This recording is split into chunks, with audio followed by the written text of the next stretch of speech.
Hi, thanks for joining me in another video. Today we're reviewing something a little different than usual. We'll be looking at the Mercedes-Benz eSprinter. Now, I'm not an expert on cargo vans, but I'm very familiar with electric vehicles, so I think we'll be okay. If you're considering electrifying your fleet, this may be a good option. We'll be doing some tests and going over all its features. Okay, let's dive into this huge van.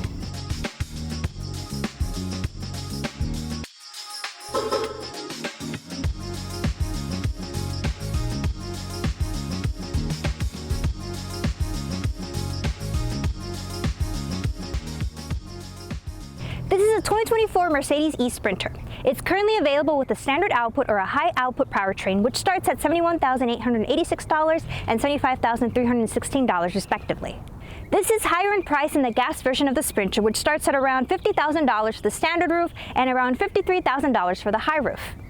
Currently, only the high roof option is available, so that's what's fitted on our van. Mercedes has also recently announced its plans to expand this lineup to offer a smaller battery version and a standard roof height option. We can expect to see those later this year, starting around $61,000. With this eSprinter, you get 113 kilowatt hours of usable battery capacity, DC fast charging capabilities, a max payload of 2,624 pounds, and up to 290 foot-pounds of torque. Mercedes states that it can get up to 273 miles of range on the largest battery option. All right, let's explore its features and cargo area. Starting off in the front, the charging port door is right behind the Mercedes emblem, though it looks like Mercedes kept the gas door for some reason. Here you have the J1772 port for level 2 charging and CCS for DC fast charging. The exterior design is very similar to the gas Sprinter and doesn't really stand out as an electrified model. It's a cargo van, so it doesn't really need to look flashy. Under the hood, you can easily access different components for easy maintenance. I'm only mentioning this because Mercedes has restricted access under the hood with their other EVs. I'm glad the working van is excluded from that practice. The exterior dimensions of the van come in at 280 inches in length, an overall height of 107.1 inches, a wheelbase of 170 inches, and a width of 92.3 inches with mirrors. On the right side is our large sliding door, and you can upgrade to an electric door. In the back, you can add a hitch and tow up to 4,100 pounds. On the top, there's a camera to help you see with the digital rear view mirror and on your backup screen. The back doors open up nicely with a 270-degree opening and 90-degree stops. It has a max cargo volume of 488 cubic feet and an interior cargo height of 79.1 inches. So if you're under 6.5 feet tall, you'll be able to fully stand up without hitting your head. As you can see, Mercedes pre-equipped this with the box on a pallet and gave some spare tires. I have no idea what's in the box. In a bit, I plan on adding more weight before we test out its range. On the sides, there are mounting points for the shelves or tie-down straps like on the box here. It's equipped just like any other Sprinter vans. Since this is a work van, we're looking at a very simple interior. It just has what you'll need. The infotainment system does well. It shows us our vehicle stats, energy usage, and charging settings. You'll also be able to use wireless Android Auto and Apple CarPlay. The navigation will display chargers along your route and gives you an estimation of your battery for route planning. This will come in handy if you're using this vehicle for longer trips. This is a very similar interface that we've seen in other Mercedes vehicles. You can charge up your devices with the USB-C port located down here. A little lower, there's a 120-volt outlet to power up your smaller AC electronics. Along the front, there are compartments to stash your personal belongings, glasses, coffee cups, and documents. There's also some storage above the sun visors as well. The AC in this cabin is fantastic. It's already getting hot outside in Phoenix, and this thing has no problem keeping up. In colder climates, the seats are heated, so that should help keep you warm. Before we get to our drive and charge up, we should know what's powering this van. This is a rear-wheel drive vehicle and comes with two powertrain options. The standard output variant is capable of 100 kilowatts of power, and the high output can do 150 kilowatts. Both models are capable of carrying 2,624 pounds of payload. The high output model has higher horsepower, so you can get a faster 0 to 60. Maximum speed in this van is 75 miles per hour. The battery in this van is using a lithium iron phosphate chemistry. These batteries are well known for their longer lifespan and ability to charge up to 100% regularly. This is a fantastic choice for a cargo van since you'll be able to start the day at 100% and be able to use the entire battery if you need to. The usable battery capacity is 113 kilowatts, so it's pretty sizable. It has an onboard charger capable of 9.6 kilowatts, so you can expect a full charge in about 12 to 13 hours overnight. Fast charging on this vehicle isn't very fast. There are two options available, 50 kilowatts and an upgrade to 115 kilowatts. Both of these are pretty slow, getting a 10 to 80% charge in 93 minutes or 42 minutes. Ideally, for a cargo van like this, you'd only be charging back at a warehouse or a depot, so it's good to have the option available. But I wouldn't recommend relying on fast charging for the primary source of fuel. The battery and powertrain are warranted for 8 years or 100,000 miles, whichever comes first. This can be extended out to 185,000 miles with the service contract, so that might be worth looking into. Okay, now I'm going to start adding some additional weight with boxes filled with random stuff from my house. The vehicle was given to me with the payload already, and I don't know how much it weighs. Luckily, with a bit of math and a big scale, we can figure it out.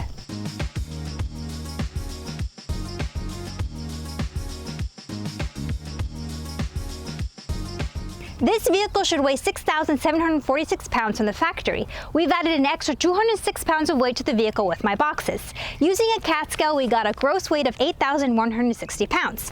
So in total, we have 1,414 pounds of cargo and 2 people in the vehicle. I think it's a pretty decent example load for this vehicle. Let's check in on our odometer and charging level. We charged it up to 100% and the odometer is at 2,947 miles. Okay, let's drive around. The battery weight beneath us is definitely helping with stability, and it gives us a low center of gravity. However, as expected, there is some body roll turning corners in this van. I also wouldn't expect this to be a speed demon. It accelerates rather slowly. In this case, it makes sense. If you're carrying a lot of cargo in the back, you wouldn't want things to get tossed around. However, a little more oomph wouldn't hurt. Something that will be different if you're switching from a gas to an electric van is that you'll have regenerative braking levels. On the back of the steering wheel, there are 2 paddles that can decrease or increase your regen levels. There are 5 levels that can be adjusted to suit your needs. If you set it to D-, that's max, so it'll slow you down pretty quickly when you let off the accelerator. If you don't want any of this, then you can set it to the lowest setting and continue to coast like in a gas car. With the added weight from the cargo, you're using more energy, but you're also gaining more regen. To maximize range, you can set it into Comfort, Eco, or Max Range mode. If you put it into Max Range mode, you'll be limited to 80 kilowatts of motor output, versus if you have it in Comfort, then you'll have the full motor output available. Setting it to Max Range mode will also reduce your air conditioning power and torque. I've been driving it in Eco and Max Regen level, because that's my preferred regen level. Since we don't have a window on the back, we're making great use of our backup camera and our upgraded digital rearview mirror. You can also adjust your view on the rearview camera. The view out the front is great. The hood is slanted downward, so I could basically see the ground. Also, I think this windshield may be heated because I could see tiny filaments in there. The eSprinter comes standard with safety features like crosswind assist and active braking assist. Okay, we're at 55%, so we're just gonna keep driving it until we get to 10%. That'll be my goal. So let's just keep on driving.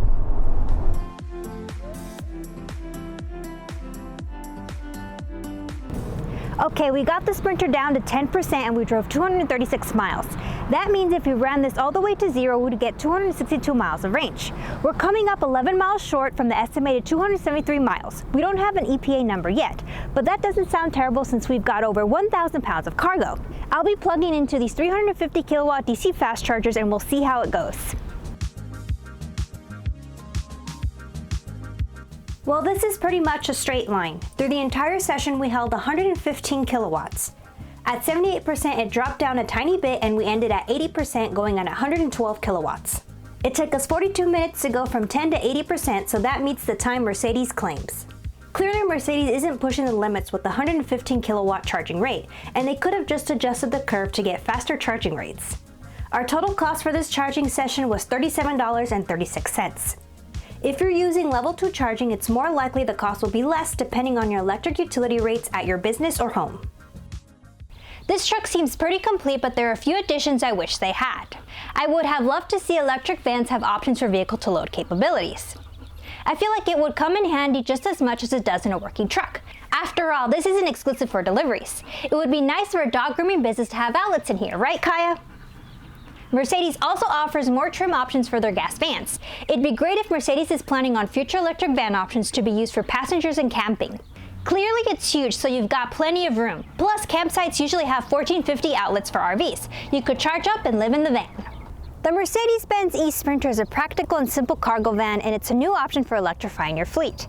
There are a few other competitors out there, including the Ford e-Transit, BrightDrop, and the Rivian delivery van. But depending on your business driving needs, the eSprinter may be more suitable for city driving versus frequent long out-of-state journeys. No matter what, I'd recommend setting up a level 2 charger back at home base to recharge your van or vans overnight. It's just as capable as its gas counterpart, but electrified. Thanks for spending time with me today. Have any V I can review? Email me at info@kaiserv.com. Follow us on social media and support our channel, and check out our Kaya sticker shop. Kaya's my dog. That's all for now, and happy charging.